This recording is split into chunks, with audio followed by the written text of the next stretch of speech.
continuidade na aula 6, Código de Catalogação Anglo-Americano, ACR2.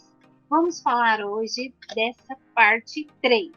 Fichas catalográficas de diferentes formas de entradas e tipos de documento.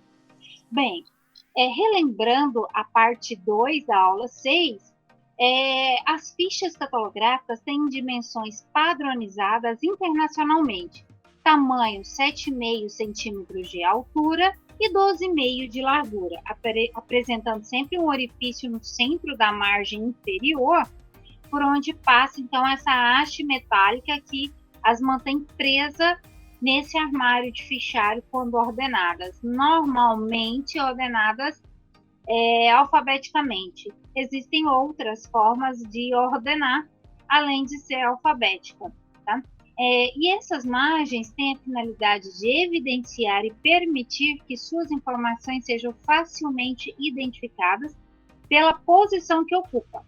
Então, o ponto de acesso principal, quando entrado pelo autor, vai ser sempre no mesmo local, quando por título, sempre no mesmo local, e quando se trata de uma secundária de assunto, também sempre naquele local.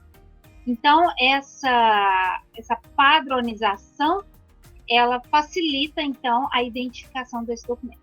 As fichas catalográficas permitem manter os cabeçalhos sempre uniformizados ou padronizados.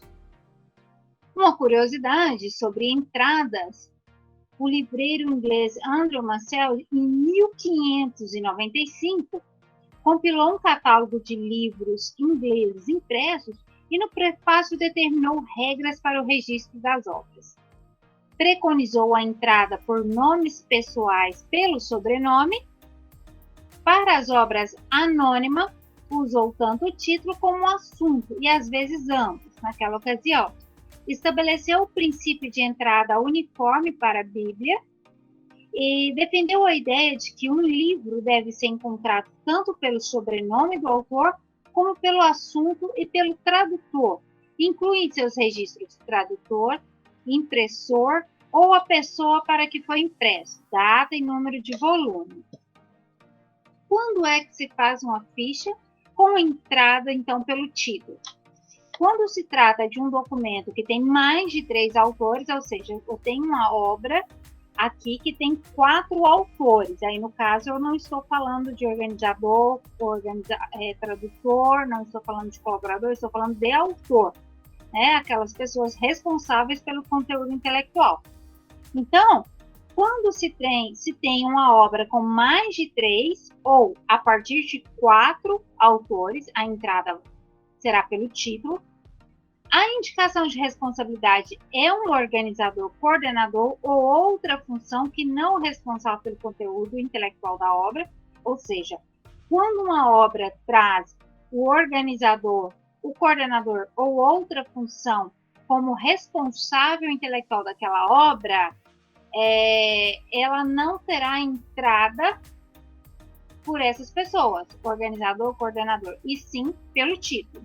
Ou quando uma obra é anônima, não tem autor. Então, são 3 situações que quando você se deparar, já sabe que a entrada é pelo título. Bem, mas como é que eu visualizo em um documento, né? Eu peguei aqui um livro, isso aqui é a capa original, o título do livro é Cenários da Organização do Conhecimento, tem como subtítulo Linguagens Documentárias em Cena. Logo abaixo tem aqui Fabiano Couto Correia da Silva e Rodrigo de Sales como organizadores. Observa que aqui embaixo, um destaque menor, nós temos vários autores.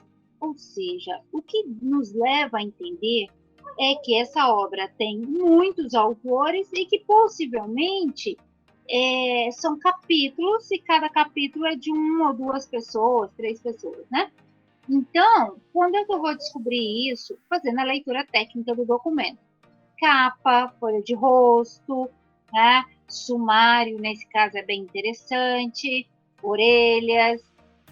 Aqui eu tenho uma capa, bem próxima aqui da página de rosto, né? Que tem no alto Cenários da Organização do Conhecimento, como título principal, Linguagens Documentárias em Cena como subtítulo, Os organizadores observam que eles têm destaque bem maior do que os autores, de fato. Embaixo tem aqui o nome da editora. Na página de rosto, eu já tenho aqui os elementos mais estruturados em sua ordem.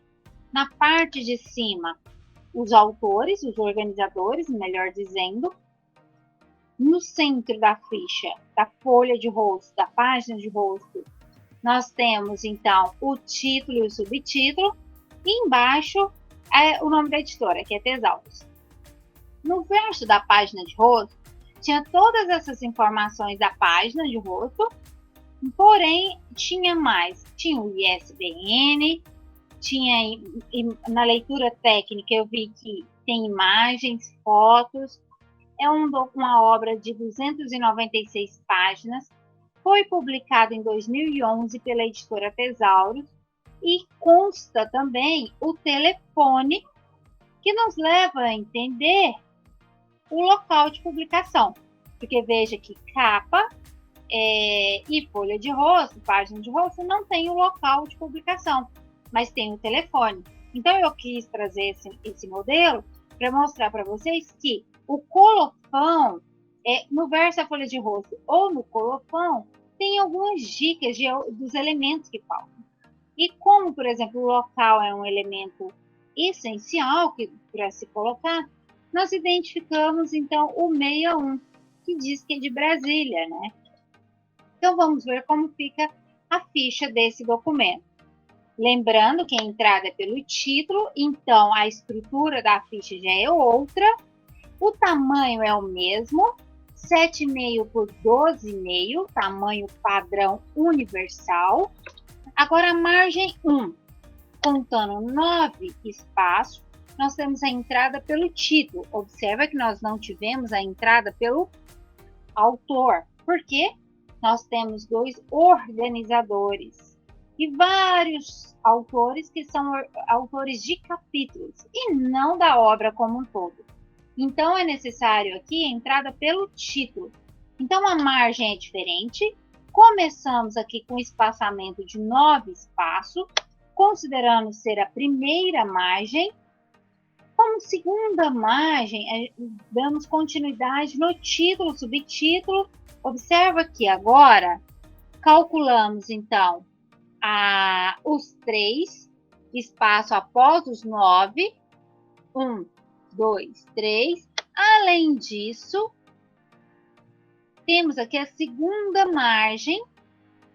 E a segunda margem, para quando a entrada é pelo título, nós contamos 4 espaços. Temos ali o 9 e conta mais 4. Porque aqui, ó, nós temos o título, cenários da organização do conhecimento, espaço, 2 pontos, espaço, linguagens documentárias. O documentárias, em cena, que faz parte do subtítulo, não coube no final da ficha. Então, ela caiu para a linha de baixo. Quando ela cai para a linha de baixo, ela não volta na terceira margem, e na linha, né? Na terceira caractere. E sim na quarta. Observa que está debaixo do A. O D está debaixo do A. E assim continua, tá? Os demais elementos.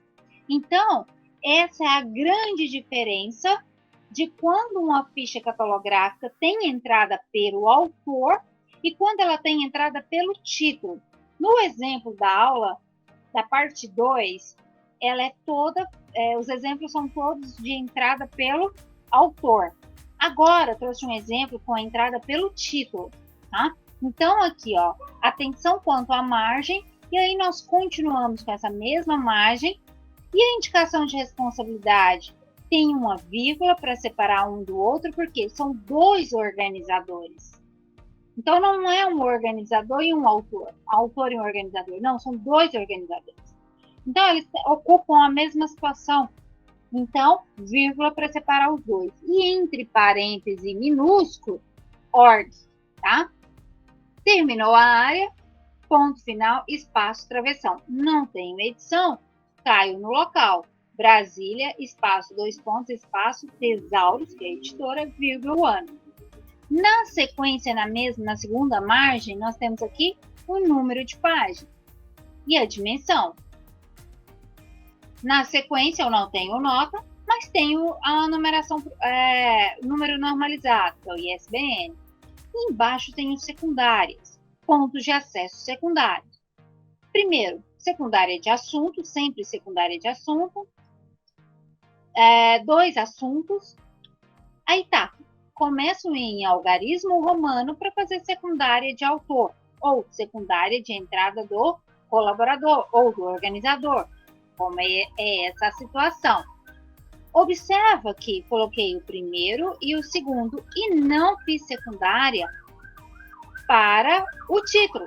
Por quê? Já tem um ponto de acesso para o título aqui em cima.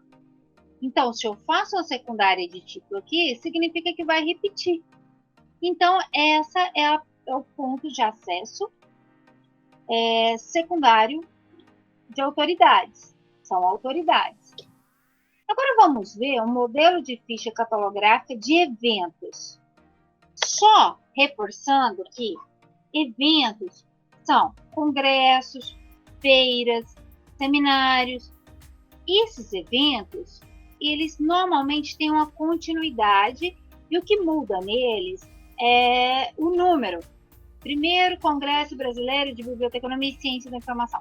Segundo Congresso tal. Primeira-feira, segunda-feira, terceira-feira, quarta-feira de Ciência da Informação para ele parar. Então, o que acontece? A cada evento, né, que ocorre, ela tem uma mudança nesse número.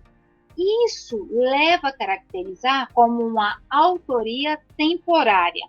Eu gosto de reforçar isso porque sempre cai isso em concurso. O que é uma autoria temporária? Uma pessoa é temporária? Não. Uma entidade, posso considerar a Universidade Federal de Goiás como autoria temporária? Não. O evento, sim. Tá? Os congressos são eventos. Então, eles têm mudança cada vez que acontece. Por isso, chamamos de autoria temporária. E como é que eu faço essa ficha? Aqui, ó, eu tenho um documento, uma folha de rosto, uma capa, uma folha de rosto, um verso de folha de rosto, de anais do segundo seminário internacional sobre segurança e eficiência de sistemas financeiros. Então, aqui é o título, né? Segurança e eficiência de sistemas financeiros, logo abaixo é o título principal. Tem como organizador Renan Rezende dos Santos. Embaixo eu tenho a editora e o ano. Observa que aqui em cima eu tenho, aqui embaixo é editora e ano de publicação dos anais. Aqui em cima, novembro de 2000, Rio de Janeiro, Brasil, o período é o mês e o ano de realização do evento, e Rio de Janeiro, Brasil, é o local de realização do evento. Como é um evento internacional, né, tem essa caracterização toda aqui, Rio de Janeiro, Brasil. E a margem? Olha só, um pouquinho diferente, vamos continuar contando para a primeira margem, o espaçamento de 1 a 9, desde a margem da linha da ficha, conta 9 espaços e começa como a autoria temporária, que no caso é o nome do seminário. Nunca começa com número. Primeiro, segundo, terceiro, quarto, não tem entrada por número. Então, é Seminário Internacional sobre Segurança e Eficiência de Sistemas Financeiros. Ué, mas aqui é com caixa alta? Sim, porque é uma autoria, tá? É uma autoridade. O nome do evento é uma autoridade. Então, tanto o S do seminário, o I do internacional, o S de segurança, E de eficiência, S de sistema e F de financeiros, caixa alta, letra maiúscula. E aí, como é que é a estrutura para a entrada de autoria temporária de um evento, de um seminário? Coloquei todos eles, a minha linha, a margem acabou. Se acabou, eu vou contar agora mais 6 caracteres, mais 6 espaços, para dar continuidade na ficha. Ah, mas é diferente da entrada pelo título, é diferente pela entrada do autor? Sim. É justamente para fazer essa diferenciação. Então, para diferenciar quando uma entidade não cabe, uma autoridade não cabe na primeira linha, ela cai para a linha de baixo, considerando o sexto espaço a partir do 9, tá? Por isso eu destaquei de vermelho e azul, para vocês verem. Então, fiz isso, não leva ponto, abro parêntese, e lembra do 2 que aparecia aqui no segundo seminário, que está aqui em algarismo romano? Ele vem para cá em formato ordinário, e lembra do quando era segundo, terceiro, antigamente as máquinas não faziam aquele símbolo do azinho, do ozinho, do segundo, do terceiro. Então era substituído pelo ponto. Então, 2 pontos, que é o segundo, espaço, 2 pontos, ano de realização do evento, 2000, espaço, 2 pontos, local de realização do evento e a unidade de federação. Fechou parênteses. E observa que toda a informação que aparece dentro do parêntese está com destaque de itálico. Então é isso, ele aparece em itálico. Posso substituir o itálico por negrito? Não, não pode. Aqui não, é só itálico mesmo. Então, esse é o ponto de acesso de evento. Agora, eu preciso dar continuidade na ficha e para colocar o título principal dos anais. E aí sim, eu volto aqui contando o 9 mais 3. Aí vem segurança e eficiência de sistemas financeiros com letra minúscula, né? Só o S maiúsculo. Barra organizador, ponto, espaço, travessão, local de publicação, que é Rio de Janeiro, porque a editora é a UFRJ, então a gente entendeu que é Rio de Janeiro, até porque aqui também não deveria ser, é errado aqui, vamos corrigir, veio da anterior, 520 páginas, 21 centímetros, ISBN, pegamos aqui, mas isso precisa ser corrigido, que não cabe aqui.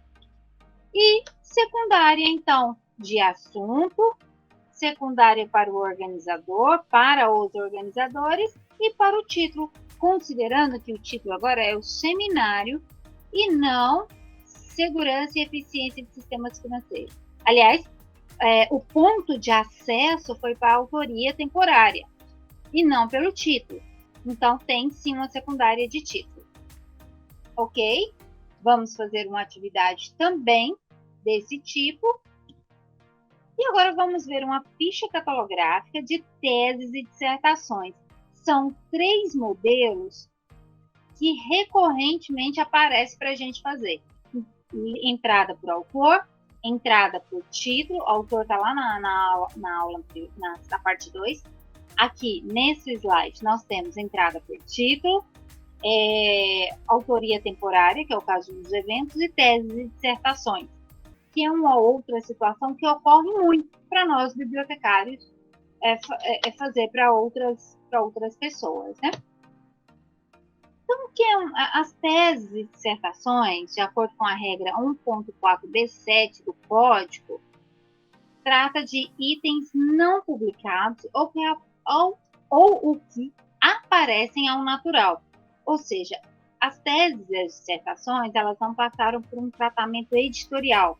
Apesar de ter passado por banca, não tem esse tratamento editorial. Então, ela não é considerada, segundo a CR2, como uma obra publicada. Então, tem algumas diferenças que nós precisamos, então, ficar atentos. Vamos lá nas regras. Não registre o nome do lugar do editor, distribuidor, etc. E nem registre sem local para itens não publicados. Teses para doutorado e dissertações para mestrado, como elas são consideradas obras não publicadas, ela não pode receber lugar e editora de publicação, porque não foram publicadas. Não registra o nome do editor e distribuidor e nem ISN, porque não foram publicados. São exemplo de documentos não publicados os manuscritos, que têm como exemplo teses, dissertações, trabalho de conclusão de curso, de graduação, dentre outros. Originais de haste, objetos que aparecem ao natural não preparados para a distribuição comercial.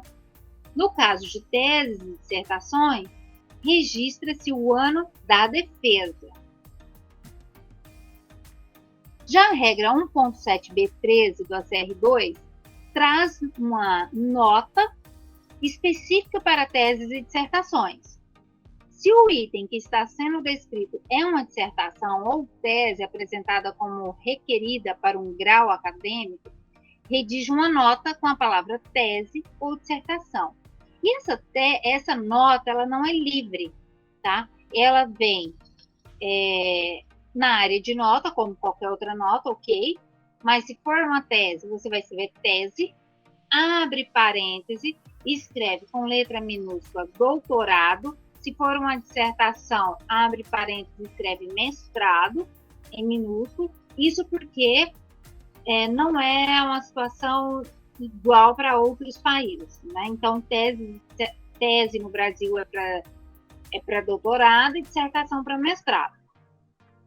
Quando a gente trata então dessa tese, você coloca aqui tese entre parênteses doutorado, como eu falei, na sequência, o nome da instituição a qual a dissertação ou a tese foi apresentada e o ano em que foi conferido o grau. Então, aqui, ó, diferente também do ponto de acesso principal, e existiria ali uma hierarquia, né, do maior para o menor, Universidade Federal de Goiás, Faculdade de Farmácia e Comunicação, aqui nós começamos, então, do mais específico para o geral. Faculdade de Informação e Comunicação, vírgula, Universidade Federal de Goiás. Um outro exemplo seria Programa de Pós-Graduação em Ciência da Informação, vírgula, Universidade Federal de Goiás, e o ano, então, da defesa. São exemplos. E aqui eu tenho um modelo de algumas características de teses e dissertações e também de um TCC de graduação que esse mesmo exemplo. Então, nós temos aqui na margem 1 o nome do estudante, do discente, né, que é a pessoa que defendeu essa tese. Na segunda margem, nós temos o título principal, o estudo por competência em saúde coletiva. Observa que colocamos, então, a designação geral do documento entre colchetes na frente do título principal e vamos escrever a palavra manuscrito. Como algumas pessoas perguntaram, quando se trata de e-book, quando a gente está falando de livros, né? O e-book, nós vamos colocar recursos eletrônicos. Para teses e dissertações, a informação que traz é manuscrito. Depois, o título principal. Fechou os colchetes, espaço, 2 pontos, subtítulo. Novos conceitos, barra, o nome da discente, que é a autora, no caso, desse documento. Não vamos colocar local e nem nome de editora, porque é uma obra não publicada. Então, o ano da defesa. Nas margens de baixo, no parágrafo de baixo, vamos colocar folha e não página, porque quando impressa, ela é impressa somente no anverso, né, na frente. Então, nesse caso, folha. É ilustrado e tem dimensão. A nota, que é uma nota obrigatória nesse caso, né, como eu falei lá no slide anterior, tese entre parênteses doutorado, Programa de Pós-Graduação em Ciência da Informação, Universidade de São Paulo, 2013. É de bom tom colocar o nome da orientadora ou orientador, bem como a sua titulação. Orientadora, 2 pontos, professora, doutora Janete Capel Hernandes, nesse caso, né, que poderia ser outro, mas, como eu disse, é sempre de bom tom indicar a titulação desse orientador. Na terceira parte, observa que tem, então, 2 assuntos, né, estabelecidos aí, que seria, então, a ponto de acesso de assunto, que normalmente se utiliza um vocabulário controlado e tal. E aí, então, faz uma secundária, nós aqui optamos por fazer a secundária do orientador, para ampliar as possibilidades de recuperação da informação. E fizemos também, mas aí não são todos os exemplos, que apresenta uma secundária da instituição, mas eu quis trazer aqui para exemplificar como é que seria feito. Observa aqui, tá? Universidade de São Paulo, programa de pós-graduação em Ciência da Informação. Aqui a gente já trabalhou com a hierarquia. E 3 títulos. Como o ponto de acesso foi para o autor, aqui o ponto de acesso é pelo título. Aqui as mesmas referências, né, que nós utilizamos. E mais uma vez, pessoal, coloco então à disposição para que vocês me procurem sempre que necessário, tá?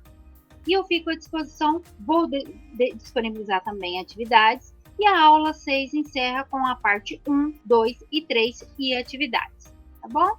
Até mais!